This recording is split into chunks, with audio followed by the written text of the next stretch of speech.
어머니, 더는 못 살겠어요. 제발 나가주세요. 어머니, 제발 가만히 좀 계세요. 어머니, 들으셨죠? 정말 더는 함께 살 수 없어요. 내가 평생 모은 재산을 너희 마음대로 처분하겠다는 거니? 좋아. 이제 정말 끝이다. 이게 뭐예요? 농담이죠? 무슨 짓이냐고? 너희들이 하려던 짓을 내가 먼저 한 거야. 구독도 무료, 좋아요도 무료입니다.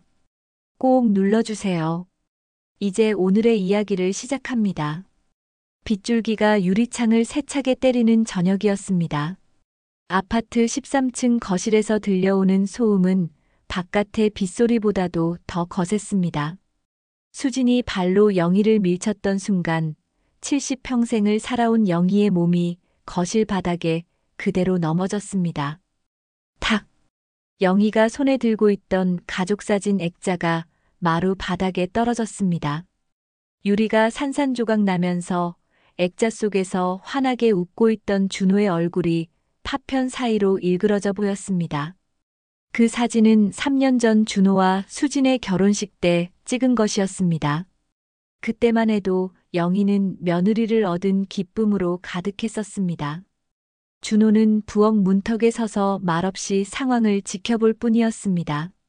어머니가 넘어진 것을 보고도 달려가지 않았습니다. 오히려 한 발짝 뒤로 물러서며 시선을 피했습니다.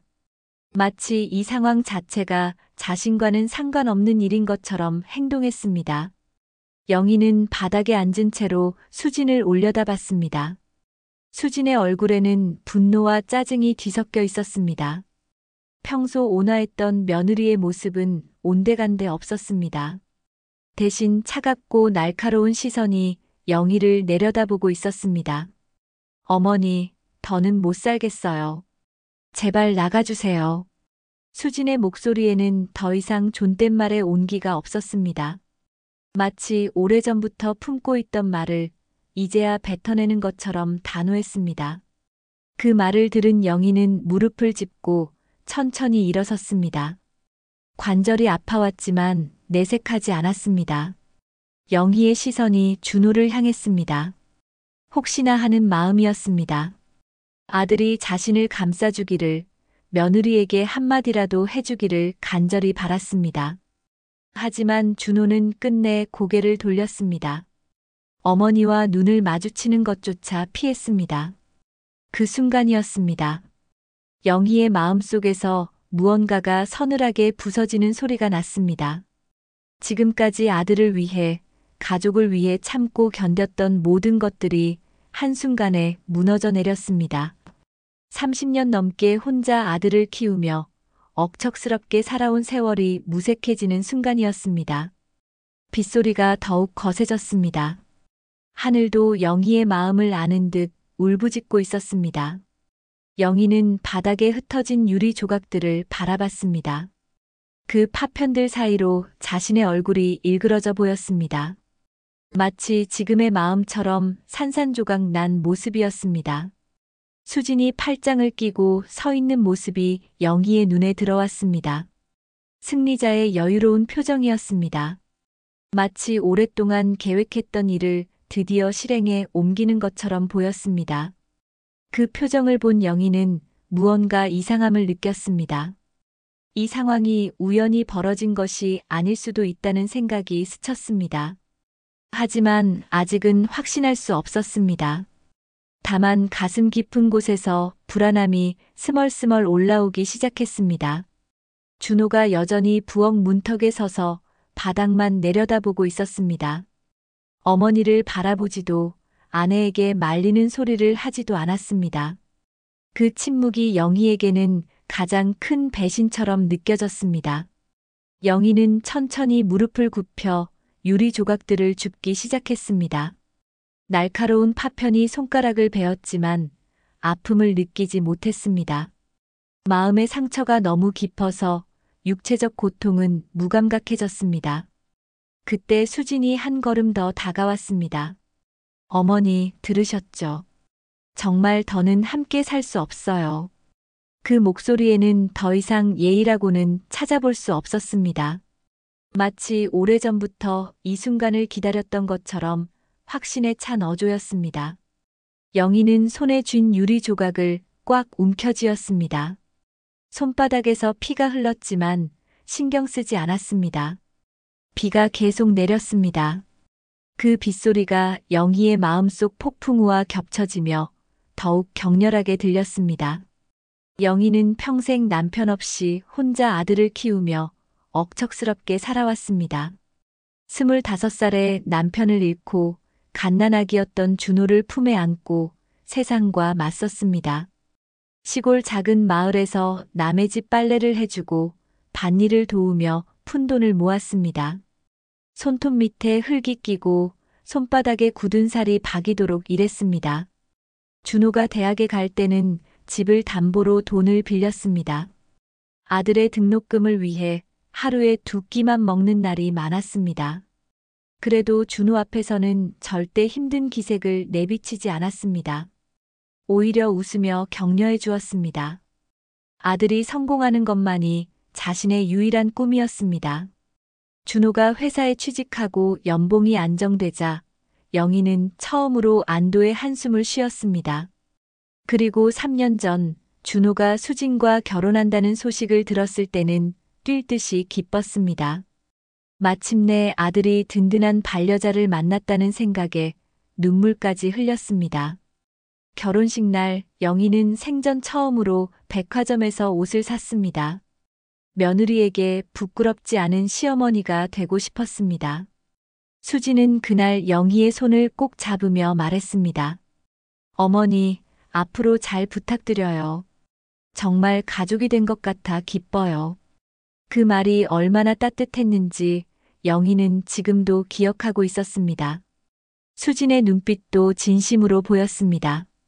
영희는 그때 처음으로 딸을 얻은 기분이었습니다. 신혼 초기 젊은 부부는 영희와 따로 살았습니다. 하지만 맞벌이를 시작하면서 상황이 달라졌습니다. 아침 일찍 나가서 밤늦게 들어오는 생활이 반복되자 집안일이 문제가 되었습니다. 그때 수진이 먼저 제안했습니다. 어머니, 저희와 함께 사시는 게 어떠세요? 서로 도움이 될 것 같아요. 영희는 망설였습니다. 젊은 부부의 생활에 방해가 될까봐 걱정했습니다. 하지만 준호도 적극적으로 권했습니다. 결국 영희는 시골집을 팔고 서울 아파트로 이사했습니다. 그 돈으로 준호 부부는 더 큰 집으로 이사할 수 있었습니다. 처음 몇 달은 정말 행복했습니다. 영희는 새벽에 일어나 집안 청소를 하고 아침밥을 준비했습니다. 수진과 준호가 출근한 후에는 빨래를 하고 저녁 준비를 했습니다. 부부가 퇴근하면 따뜻한 밥상이 기다리고 있었습니다. 수진도 처음에는 고마워했습니다. 영희가 만든 음식을 맛있게 먹고 깨끗하게 정리된 집을 보며 만족해했습니다. 영희는 그런 며느리가 기특했습니다. 마치 친딸처럼 여겨졌습니다. 하지만 시간이 흐르면서 미묘한 변화가 시작되었습니다. 수진이 영희의 살림 방식에 대해 한마디씩 하기 시작한 것입니다. 처음에는 가벼운 조언 정도였습니다. 어머니, 빨래는 이렇게 하는 게 더 좋을 것 같아요. 영희는 그런 말을 듣고도 웃어넘겼습니다. 젊은 사람의 방식을 배우는 것도 나쁘지 않다고 생각했습니다. 하지만 그런 지적이 점점 잦아졌습니다. 음식 만드는 방법, 청소하는 순서, 심지어 말하는 방식까지 문제 삼기 시작했습니다. 어느 날 저녁 영희가 청국장을 끓이고 있을 때였습니다. 수진이 부엌으로 들어와 냄새를 맡으며 인상을 찌푸렸습니다. 어머니, 시골 냄새가 너무 나네요. 이웃들이 뭐라고 할까봐 걱정되어요. 그 말을 들은 영희의 가슴이 철렁했습니다. 자신이 평생 해온 요리가 시골 냄새라고 표현된 것입니다. 하지만 영희는 여전히 웃으며 대답했습니다. 그럼 다음부터는 냄새가 덜 나는 음식으로 해볼게. 수진의 지적은 계속되었습니다. 영희가 입는 옷, 말하는 억양, 심지어 걸음걸이까지 불편해했습니다. 특히 손님이 오는 날에는 더욱 예민해졌습니다. 어머니, 제발 가만히 좀 계세요. 시골 티 좀 그만 내면 좋겠네요. 수진이 작게 중얼거린 그 말을 영희는 놓치지 않았습니다. 가슴속 깊은 곳이 서서히 얼어붙는 느낌이었습니다. 하지만 여전히 웃어넘겼습니다. 며느리의 체면을 생각해서였습니다. 영희는 점점 자신을 숨기기 시작했습니다. 손님이 오면 방에 들어가 있었고 음식도 미리 준비해두고 나타나지 않았습니다. 자신의 존재가 며느리에게 부담이 된다는 것을 깨달았기 때문입니다. 준호는 이런 상황을 알면서도 아무 말을 하지 않았습니다. 아내와 어머니 사이에서 눈치만 보며 지냈습니다. 가끔 영희가 서운함을 표현하면 오히려 타이르기까지 했습니다. 엄마, 수진이도 직장 생활하면서 스트레스 받으니까 이해해 주세요. 그런 아들의 모습에 영희는 더욱 속이 상했습니다. 하지만 참았습니다. 가족의 평화를 위해서라고 자신을 달랬습니다. 밤마다 영희는 혼자 앉아서 생각했습니다. 이렇게 사는 것이 정말 옳은 일인지, 자신의 선택이 잘못된 것은 아닌지 고민했습니다. 하지만 갈 곳이 없었습니다. 시골집은 이미 팔았고 준호 외에는 의지할 사람이 없었습니다.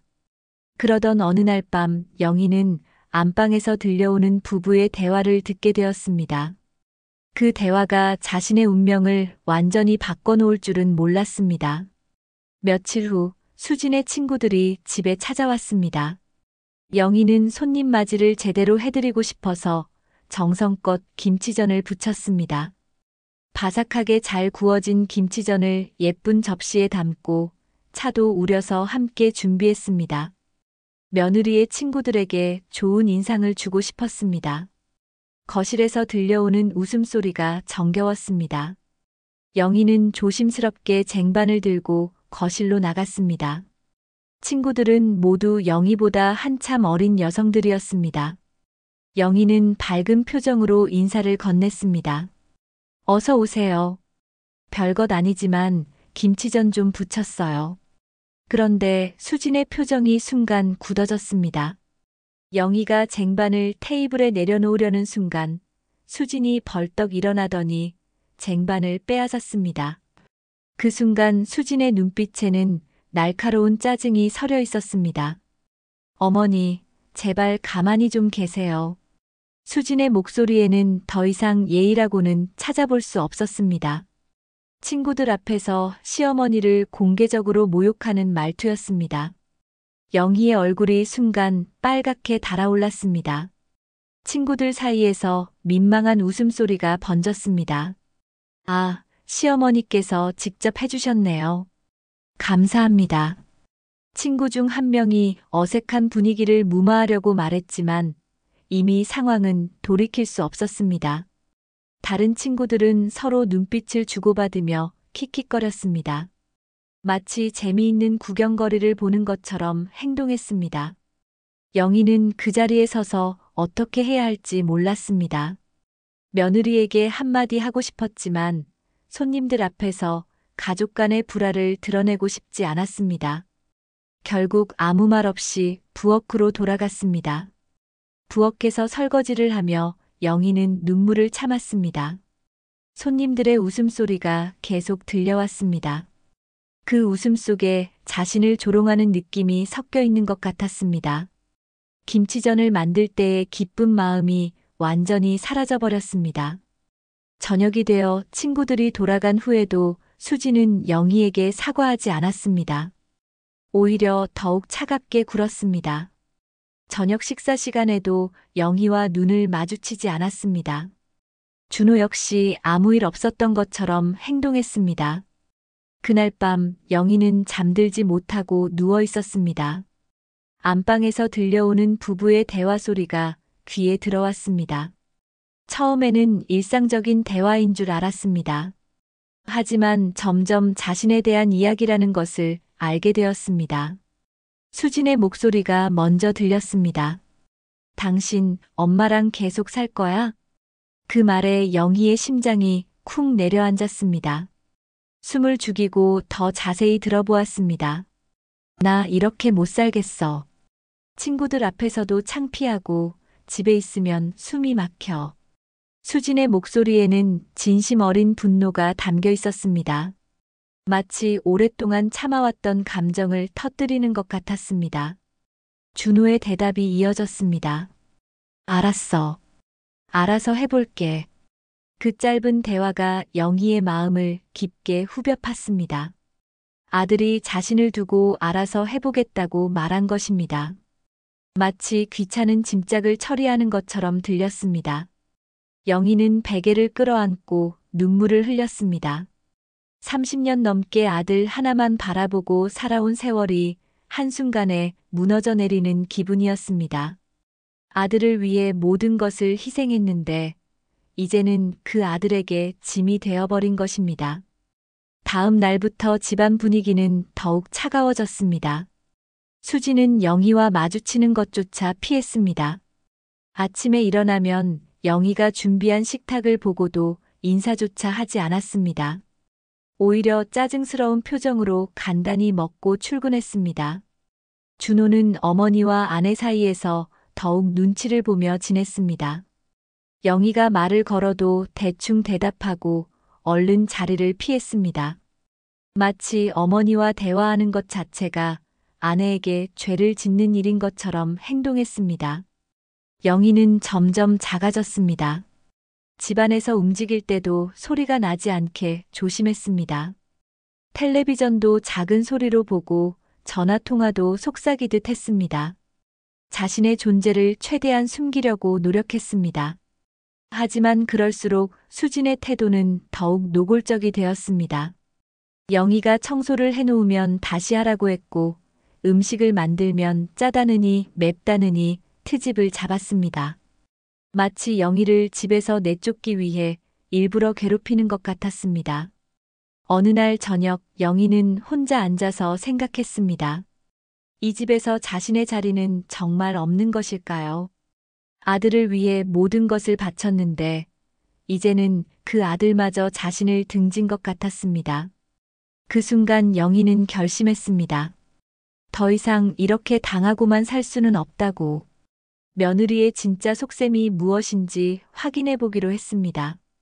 혹시 자신이 모르는 다른 계획이 있는 것은 아닌지 알아보고 싶었습니다. 영희의 눈빛이 달라지기 시작했습니다. 지금까지의 순종적인 모습에서 벗어나 무언가를 결심한 사람의 눈빛으로 변해갔습니다. 며칠 후 영희는 장을 보러 나갔다가 아파트 엘리베이터에서 우연히 이웃의 대화를 듣게 되었습니다. 같은 층에 사는 박 씨 부인과 아래층 김 씨 부인이 수군거리며 이야기하고 있었습니다. 요즘 천사모집 며느리가 부동산에 자주 다닌다던데요. 박 씨 부인의 말에 영희의 귀가 번쩍 트였습니다. 천사모는 바로 준호네 집 호수였습니다. 영희는 뒷짐을 지고 가만히 서서 대화를 계속 들었습니다. 맞아요. 우리 아이가 봤다고 하더라고요. 며칠째 같은 부동산 사무실 드나들면서 뭔가 계약서 같은 것도 들고 다니고. 김 씨 부인의 말이 끝나자 영희의 가슴이 쿵 내려앉았습니다. 며느리가 부동산에 다닌다는 것은 분명 집과 관련된 일일 것이었습니다. 혹시 자신 몰래 무슨 일을 꾸미고 있는 것은 아닌지 의심스러웠습니다. 시어머니한테는 말 안 했나 봐요. 혼자서만 다니던데. 요즘 젊은 사람들 참 무섭더라고요. 시어머니 모르게 집 처분하려는 건 아닐까요? 두 부인의 대화를 들은 영희는 머리가 띵해졌습니다. 믿기 어려웠지만 상황상 가능성이 충분해 보였습니다. 며느리가 최근 자신을 대하는 태도가 급격히 나빠진 것도 이와 무관하지 않을 것 같았습니다. 영희는 엘리베이터에서 내린 후 곧바로 동네 부동산 사무실로 향했습니다. 이웃들이 말한 곳이 어디인지 확인해 보고 싶었습니다. 다행히 아파트 단지 입구에 있는 부동산이 그곳이었습니다. 사무실 앞에 서서 망설였습니다. 혹시 자신의 착각일 수도 있다는 생각이 들었습니다. 하지만 궁금증을 참을 수 없었습니다. 영희는 용기를 내어 사무실 문을 열었습니다. 그런데 놀랍게도 사무실 안에서 수진의 목소리가 들렸습니다. 영희는 문 뒤에 몸을 숨기고 조심스럽게 들어보았습니다. 시어머니 서명만 받으면 되는 거죠? 수진의 목소리였습니다. 영희의 심장이 빠르게 뛰기 시작했습니다. 네, 맞습니다. 소유권 이전에는 현 소유자의 동의가 필요하니까요. 그런데 어르신께서 동의하실까요? 부동산 중개인의 목소리가 이어졌습니다. 걱정 마세요. 제가 알아서 할 테니까. 그러면 집은 우리 거죠? 수진의 대답에 영희는 온몸이 얼어붙는 것을 느꼈습니다. 자신 몰래 집을 처분하려는 계획이 정말 있었던 것입니다. 당연하죠. 매매 계약이 성사되면 소유권은 당연히 구매자에게 넘어가니까요. 다만 현재 소유자이신 어머님께서 그건 제가 해결할 문제예요. 어차피 늙으신 분이 혼자 살 집도 아니고 우리가 관리하는 게 맞죠. 수진의 말을 들은 영희는 분노가 치밀어 올랐습니다. 자신을 마치 판단력이 없는 노인 취급하며 재산을 마음대로 처분하려 한다는 것을 알았습니다. 시세보다 조금 낮게 책정해도 될까요? 빨리 처리하고 싶거든요. 그럼 조금 손해를 보시는 건데 괜찮으세요? 상관없어요. 어차피 우리 돈도 아니고 빨리 정리하는 게 중요해요. 수진의 마지막 말에 영희의 분노가 폭발 직전까지 올라왔습니다. 자신의 평생 재산을 우리 돈도 아니다라고 표현한 것입니다.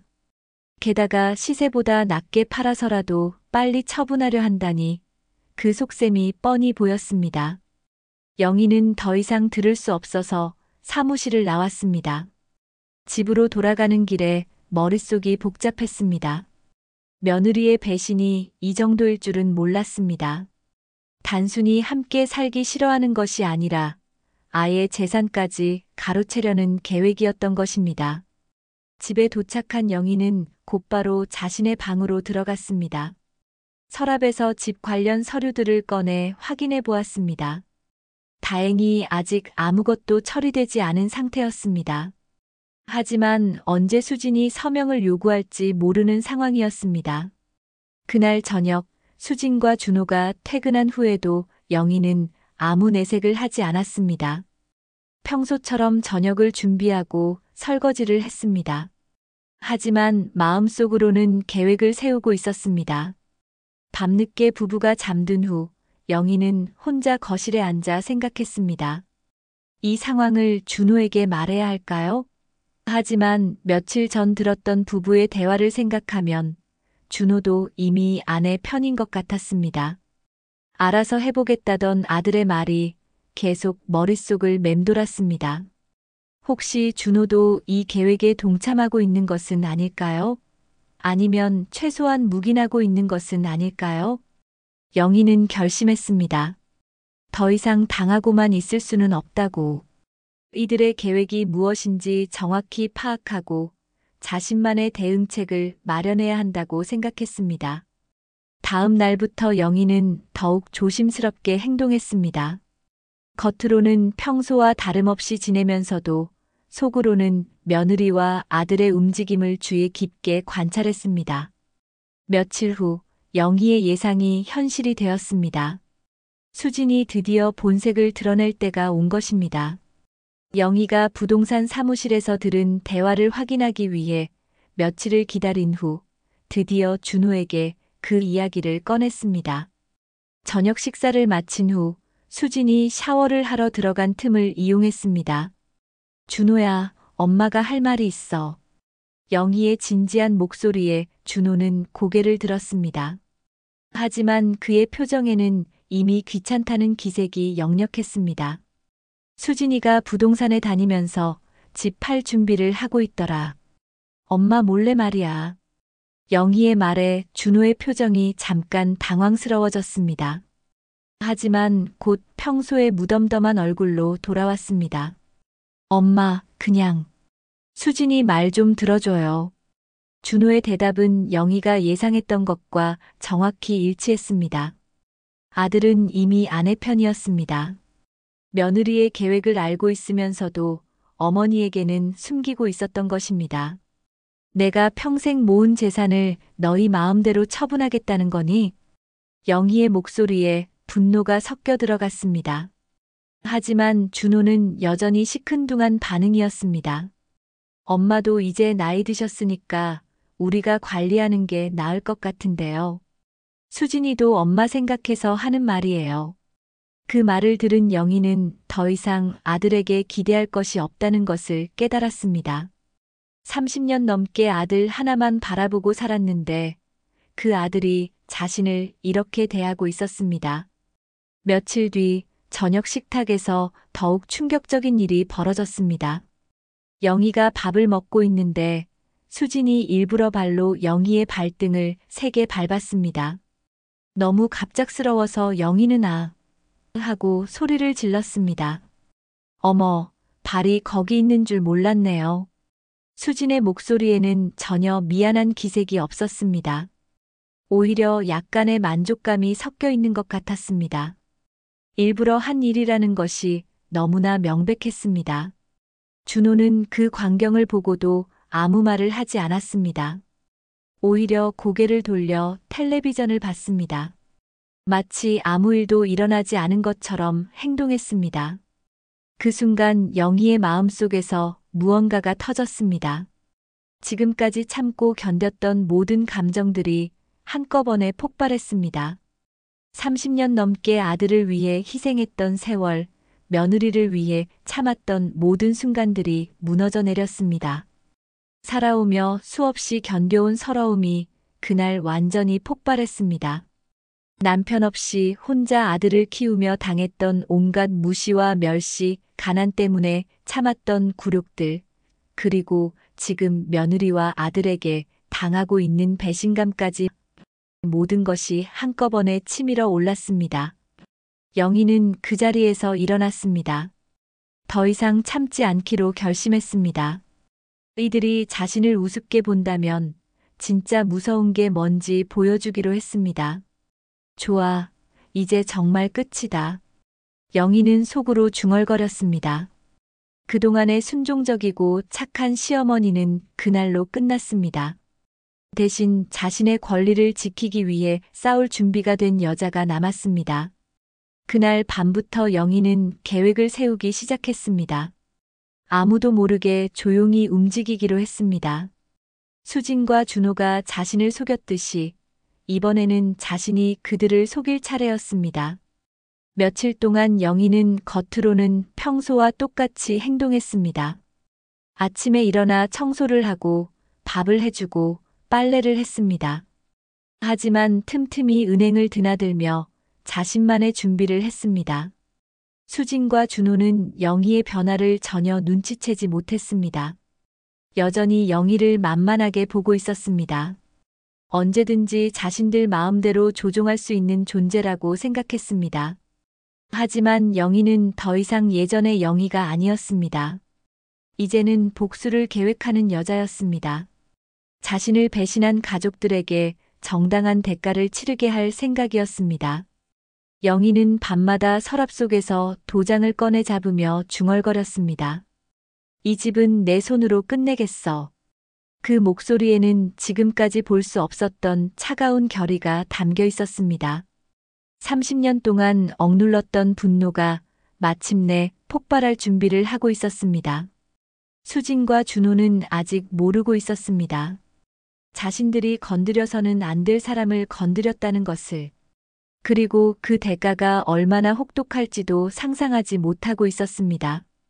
영희의 진짜 계획은 이제 막 시작되려고 하고 있었습니다. 영희는 다음 날부터 본격적으로 움직이기 시작했습니다. 아무 일 없는 듯 평소처럼 집안일을 하면서도 틈틈이 자신만의 계획을 실행에 옮겼습니다. 수진과 준호가 출근한 후 영희는 조용히 외출 준비를 했습니다. 첫 번째로 간 곳은 은행이었습니다. 지점장과 개인 상담을 요청했습니다. 평생 성실하게 거래해온 고객이었기 때문에 은행 직원들은 영희를 정중하게 맞이했습니다. 어르신, 오늘은 무슨 일로 오셨나요? 내 명의로 된 모든 계좌와 자산 현황을 확인하고 싶어요. 그리고 처분할 수 있는 방법도 알아보려고요. 영희의 말에 직원은 조금 놀란 표정을 지었습니다. 하지만 고객의 요청이니만큼 성실히 응대했습니다. 영희는 자신이 생각했던 것보다 훨씬 많은 자산을 가지고 있다는 것을 알게 되었습니다. 시골집을 팔아서 생긴 돈, 평생 모은 적금, 그리고 현재 살고 있는 아파트까지 합치면 상당한 액수였습니다. 충분히 혼자 살아갈 수 있을 정도의 재산이었습니다. 은행을 나온 영희는 다음 목적지로 향했습니다. 동네에 있는 사회복지관이었습니다. 평소에 관심은 있었지만 직접 가본 적은 없었던 곳이었습니다. 복지관에서는 다양한 사회공헌 프로그램을 운영하고 있었습니다. 특히 어려운 환경의 아이들을 돕는 프로그램이 영희의 눈길을 끌었습니다. 부모 없이 자라거나 가난 때문에 제대로 된 교육을 받지 못하는 아이들이 많았습니다. 이런 아이들을 위해 기부하려면 어떻게 해야 하나요? 영희의 질문에 복지관 직원은 기뻐하며 자세히 설명해 주었습니다. 시설 확충을 위한 기부, 아이들 교육비 지원, 급식비 후원 등 다양한 방법이 있었습니다. 특히 요즘에는 시설이 부족해서 많은 아이들이 힘들어하고 있어요. 큰 도움이 될 거예요. 직원의 말을 들으며 영희는 마음을 굳혔습니다. 자신의 재산이 이런 곳에 쓰인다면 수진과 준호의 손에 들어가는 것보다 훨씬 의미 있는 일이라고 생각했습니다. 집으로 돌아온 영희는 서랍에서 중요한 서류들을 꺼내 정리했습니다. 부동산 등기부등본, 통장, 인감증명서 등 필요한 모든 것들을 차례로 점검했습니다. 저녁에 수진과 준호가 돌아왔을 때도 영희는 평소와 다름없이 행동했습니다. 저녁을 준비하고 설거지를 하며 아무 일 없는 듯 지냈습니다. 두 사람은 영희가 무엇을 준비하고 있는지 전혀 모르고 있었습니다. 며칠 후 영희는 법무사 사무실을 찾았습니다. 재산 기부에 관한 법적 절차를 정확히 알아보기 위해서였습니다. 부동산을 사회복지시설에 기부하려면 어떤 절차가 필요한가요? 법무사는 영희의 질문에 상세하게 답변해 주었습니다. 생각보다 복잡하지 않았습니다. 본인의 의지가 명확하고 필요한 서류만 갖춰지면 충분히 가능한 일이었습니다. 다만 가족들의 동의는 받으셨나요? 나중에 문제가 될 수도 있거든요. 법무사의 질문에 영희는 씁쓸하게 웃었습니다. 가족들은 신경 쓰지 마세요. 제 재산은 제가 처분할 권리가 있으니까요. 그 말에는 확고한 의지가 담겨 있었습니다. 더 이상 누구의 눈치도 보지 않겠다는 결심이었습니다. 집으로 돌아가는 길에 영희는 복잡한 심정이었습니다. 한편으로는 후련했지만 다른 한편으로는 서글픈 마음도 들었습니다. 아들과 며느리가 조금이라도 자신을 진심으로 대해주었다면 이런 극단적인 선택을 하지 않았을 것입니다. 하지만 이미 돌이킬 수 없는 지경까지 왔습니다. 수진과 준호는 영희를 배신했고 그 대가를 치러야 할 때가 온 것입니다. 그날 밤 영희는 마지막으로 한 번 더 생각해 보았습니다. 정말 이렇게 하는 것이 옳은 일일까요?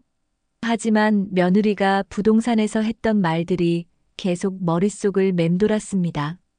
어차피 우리 돈도 아니고 빨리 정리하는 게 중요해요. 그 말을 떠올릴 때마다 영희의 마음은 더욱 굳어졌습니다. 자신의 평생 재산을 그런 식으로 생각하는 사람들에게 물려줄 이유는 없었습니다. 영희는 서랍에서 도장을 꺼내 손에 꽉 쥐었습니다. 이제 정말 마지막이야. 너희들이 원하는 대로 해주마. 그 목소리에는 냉정한 결의가 서려 있었습니다. 이제 며칠 후면 모든 것이 끝날 것입니다. 수진과 준호가 상상도 못한 방식으로 말입니다. 한 달 후 영희는 모든 준비를 완료했습니다. 법적 절차도 마쳤고 서류도 모두 준비되었습니다. 이제 수진과 준호에게 그 결과를 알려줄 시간이 왔습니다. 영희는 작은 종이봉투를 손에 쥐고 심호흡을 했습니다. 저녁 식사를 마친 후 영희는 평소와 다르게 거실 소파에 앉아 두 사람을 불렀습니다. 준호야, 수진아, 잠깐 이리 와봐. 영희의 목소리에는 이상한 침착함이 있었습니다. 수진과 준호는 무슨 일인지 모르면서도 거실로 나왔습니다. 혹시 영희가 자신들의 계획을 알고 화를 내려는 것은 아닌지 조금 긴장한 표정이었습니다. 이 집, 이제 내 소유가 아니야. 영희의 첫마디에 수진의 얼굴이 순간 밝아졌습니다. 드디어 영희가 집을 포기한다는 뜻으로 받아들인 것입니다. 준호도 안도의 표정을 지었습니다. 수진이 환하게 웃으며 물었습니다. 어머니, 드디어 우리 거 됐어요? 그 말에는 오랫동안 기다렸던 일이 마침내 이루어진다는 기쁨이 가득했습니다. 수진은 이미 머릿속으로 앞으로의 계획을 세우고 있는 것 같았습니다. 하지만 영희의 다음 말이 그들의 기대를 완전히 산산조각 냈습니다. 아니, 복지시설로 갔다. 그 순간 거실에 정적이 흘렀습니다. 수진과 준호는 영희의 말을 이해하지 못하는 표정이었습니다. 마치 외국어를 들은 것처럼 멍하니 바라보고 있었습니다. 영희는 테이블 위에 종이봉투를 올려놓았습니다. 그 안에서 기부 영수증과 잔금, 이체 확인서가 나왔습니다. 공식적인 서류들이 수진과 준호의 눈앞에 펼쳐졌습니다. 이 집도 내 적금도 모든 재산이 다 여기로 갔어. 너희 손에 들어갈 건 하나도 없어. 영희의 목소리는 담담했지만 그 말의 무게는 엄청났습니다. 수진과 준호의 얼굴이 순식간에 하얗게 질렸습니다. 수진이 서류를 집어들며 떨리는 목소리로 말했습니다. 이게 뭐예요? 농담이죠?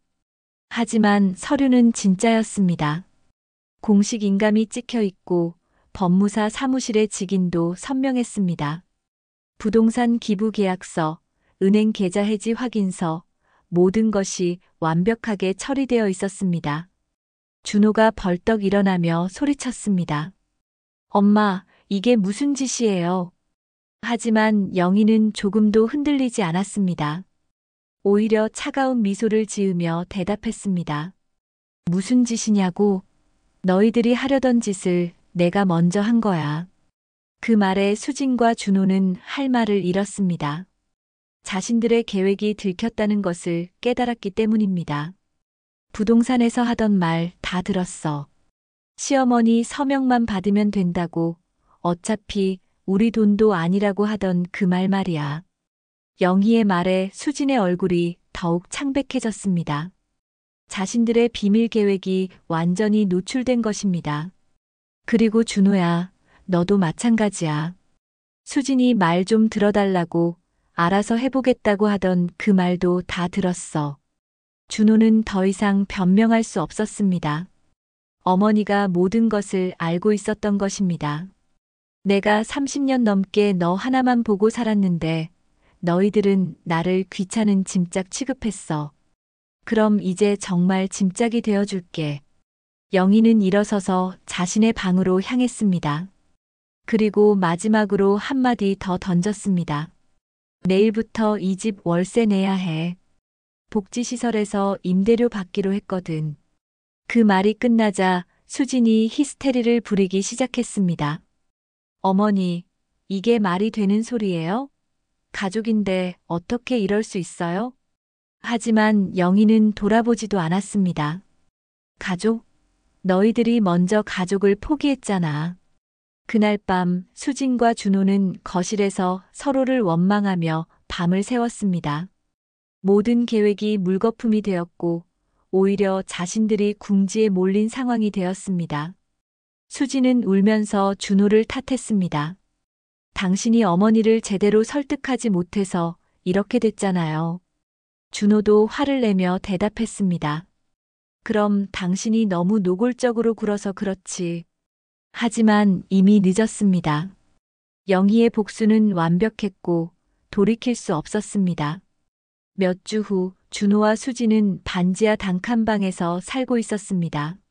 아파트에서 쫓겨난 후 급하게 구한 곳이었습니다. 보증금도 제대로 마련하지 못해서 월세도 비싼 편이었습니다. 천장에서는 습기 때문에 물방울이 떨어졌고 창문 밖으로는 지나가는 사람들의 발자국 소리만 계속 울렸습니다.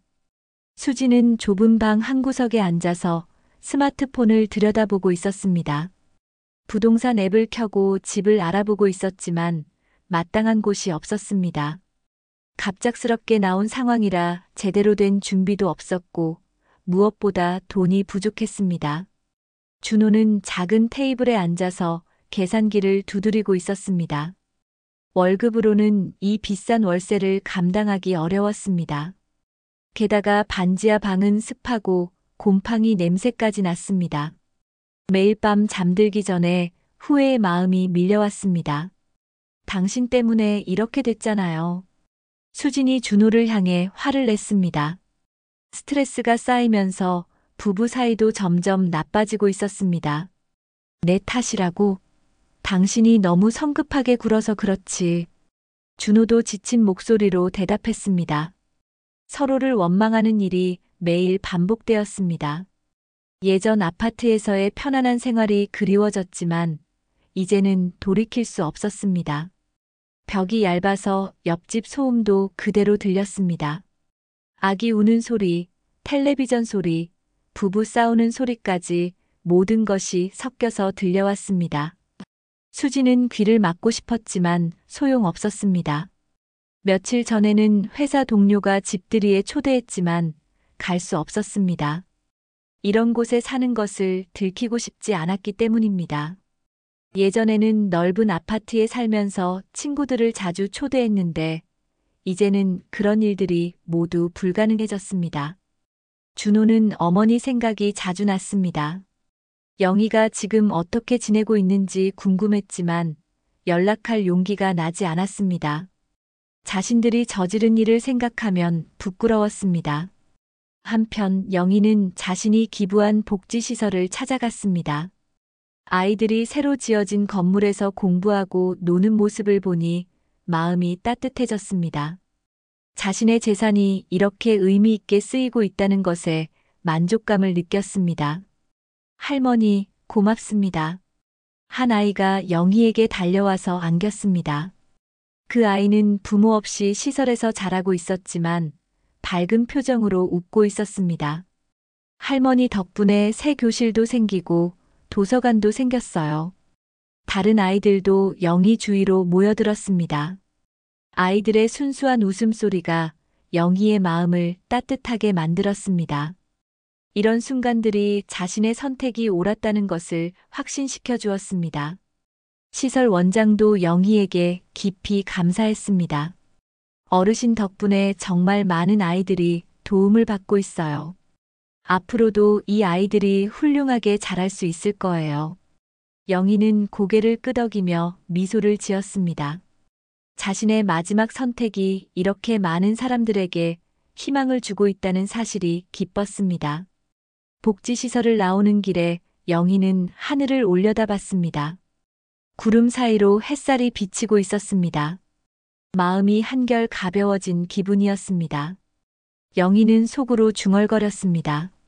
내 마지막 선택이 누군가에겐 새로운 시작이 되길. 그 미소는 정말 후련했습니다. 30년 넘게 아들만 바라보고 살았던 세월이 헛되지 않았다는 생각이 들었습니다. 비록 아들과 며느리에게는 배신당했지만 자신의 재산이 진짜 필요한 곳에 쓰이고 있다는 것에 보람을 느꼈습니다. 그날의 빗소리는 더 이상 차갑지 않았습니다. 오히려 새로운 시작을 알리는 상쾌한 소리처럼 들렸습니다. 영희는 천천히 걸음을 옮겼습니다. 이제 더 이상 누구를 위해 사는 것이 아니라 자신을 위해 사는 삶이 시작된 것입니다. 반지하 방에서는 여전히 준호와 수진이 서로를 원망하며 지내고 있었습니다.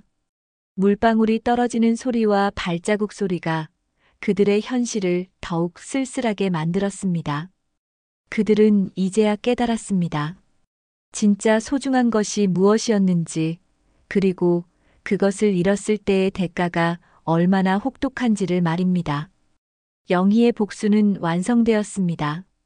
하지만 그것은 단순한 복수가 아니라 더 나은 세상을 위한 선택이기도 했습니다.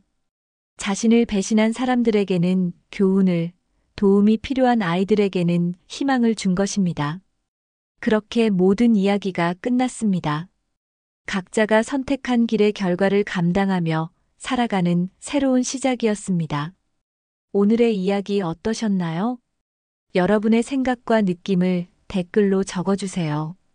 구독도 무료, 좋아요도 무료입니다. 꼭 눌러주세요. 오늘도 행복한 하루 보내세요.